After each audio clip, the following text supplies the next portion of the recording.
بسم اللہ الرحمن الرحیم۔ السلام علیکم ورحمۃ اللہ وبرکاتہ۔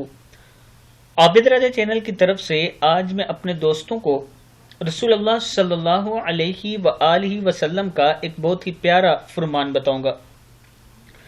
تو شروع کرتے ہیں۔ بسم اللہ الرحمن الرحیم۔ جنت میں ایسے شفاف محلات بھی ہیں جن کے باہر سے محل کا اندرونی حصہ اور محل کے اندر سے بیرونی حصہ نظر آئے گا۔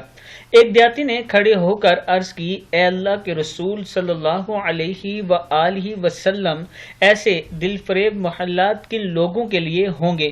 آپ صلی اللہ علیہ وآلہ وسلم نے فرمایا، ان کے لیے جو اچھی گفتگو کریں، بھوکوں کو کھانا کھلائیں، پابندی سے روزے رکھیں اور رات کو جب لوگ سو رہے ہوں تو اٹھ کے اللہ کے لیے تہجد پڑھیں۔ ترمذی کی حدیث ہے۔ پھر سن لیں، جنت میں جو محلات ہیں وہ ان لوگوں کے لیے ہوں گے جو اچھی گفتگو کریں، بھوکوں کو کھانا کھلائیں، پابندی سے روزے رکھیں اور رات کو جب لوگ سو رہے ہوں تو اٹھ کے اللہ کے لیے تہجد پڑھیں۔ میں اپنے دوستوں سے گزارش کروں گا کہ آپ بھی یہ سارے کام کیا کریں۔ اس ویڈیو کو آپ نے آگے ضرور شیئر کرنا ہے۔ السلام علیکم ورحمۃ اللہ وبرکاتہ۔